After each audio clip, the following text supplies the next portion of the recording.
The Magic of Funky Monkey. Funky Monkey loved magic. When he left school, he told his father he wanted to work for Danilo the Wizard. "But I need your help on the coconut farm," exclaimed Mr. Monkey. "Your brother Cosmo is a bit slow. You're small and light, and you'd be much quicker at climbing the trees to collect the coconuts." Funky shook his head. "You're forgetting, Dad. I get dizzy when I climb too high." "Never mind," said Mr. Monkey. "Cosmo can throw down the coconuts, and you can count them on the ground." Again Funky shook his head. "I don't count very well," he said miserably. "I was always bottom in counting at school." So, Funky went up the hill to Danilo's spooky old house with its 5 turrets. When Danilo heard why Funky had come, he stroked his long beard, looked Funky up and down, then walked right round him.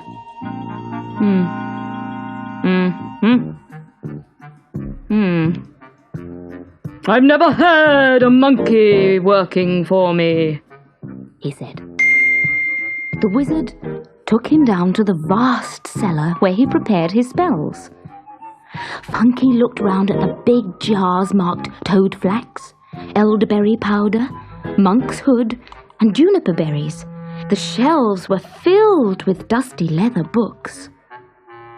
The workbench in the middle of the cellar was cluttered by bowls, spoons of all sizes, and some big brass weighing scales. At the far end lay a striped stick, twisted and curled like a crazy drinking straw. He looked over to the far corner of the cellar, where a thin figure was busy stirring a 3-legged pot. Funky was dismayed to see that it was a weasel. He didn't like weasels. A gang of them had stolen his father's best coconuts. "You can come for a month," Danilo told Funky. "I'll know by then if you're going to be good at the job." Funky was delighted. Wiley the Weasel gave a crafty smile, but said nothing. Danilo was a good teacher. He showed Funky how to wash the bowls with rainwater and dry them in a special way, with thistledown for a good spell and nettles for a bad one. Soon Funky knew all the wild flowers, herbs and fungi which grew on the hillside and deep in the forest. Many of them could be used without magic. Crab apples to make girls beautiful, rosemary to curl their hair, and bay leaves to protect them from lightning. Then the wizard explained how he changed brews and mixtures into magic potions by waving his striped swizzle stick over them. "But you must never touch it," he warned. "Even Wiley isn't allowed to, and he's been with me for 3 years. Funky knew by Wiley's face that he did use the stick when Danilo was not there. After a month, Danilo said, "You've done very well, Funky. Now you can start to work with Wiley. I often travel round the country, working spells. He's in charge when I'm away, and you must do as he tells you." The weasel gave Funky all the messy jobs he did not like doing himself to make things worse. He would sprawl in Danilo's chair with his legs crossed, watching Funky and telling him everything he did was wrong. Some days, Funky was so tired he could hardly walk home. One day, when Danilo was away at a wizard's conference, Wiley ordered Funky to climb the ladder and fetch a book from the top shelf. Funky's knees began to wobble. The ladder looked higher than his father's coconut trees, but he could not let Wiley see he was afraid. Halfway up, the old dizziness came over him. He stopped. "Go on," jeered Wiley. "What are you waiting for?"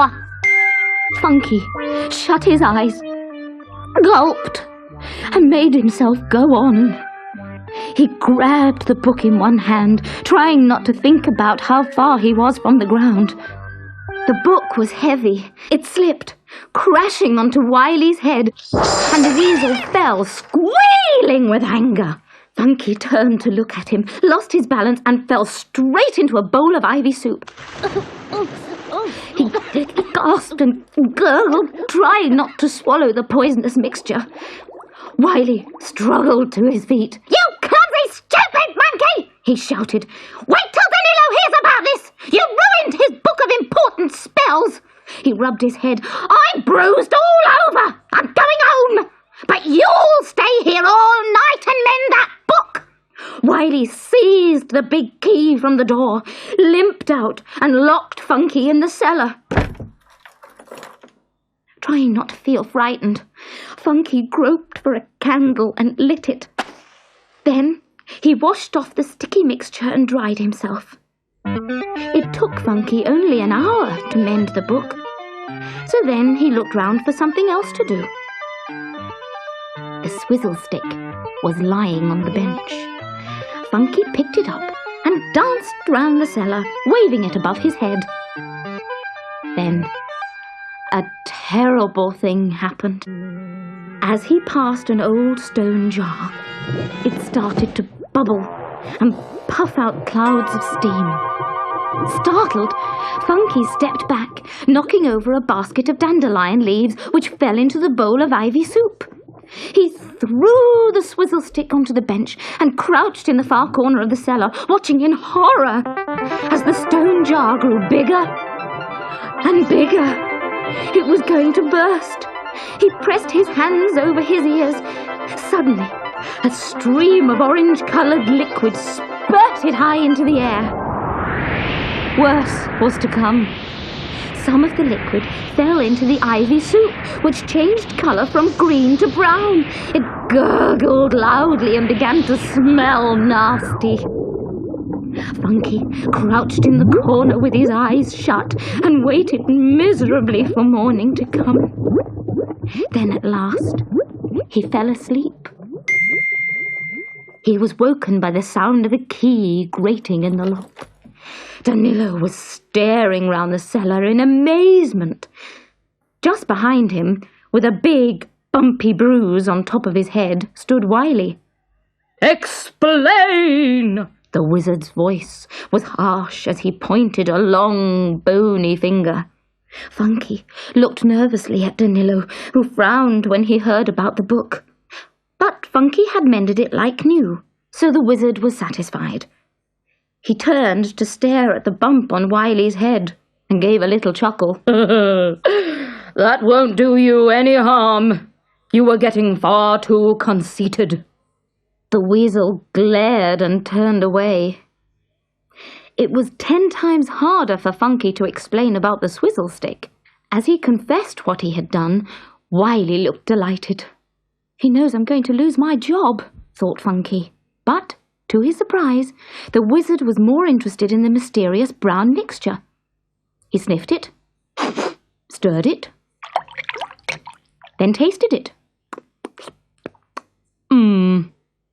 His face suddenly lit up. "Do you know what you've done?" he shouted. "You've discovered something I've been trying to find for years. A cure for nightmares." He seized Funky's hands and danced him excitedly round the cellar. Wiley glared at them both. Quite out of breath, Danilo collapsed into his chair, laughing.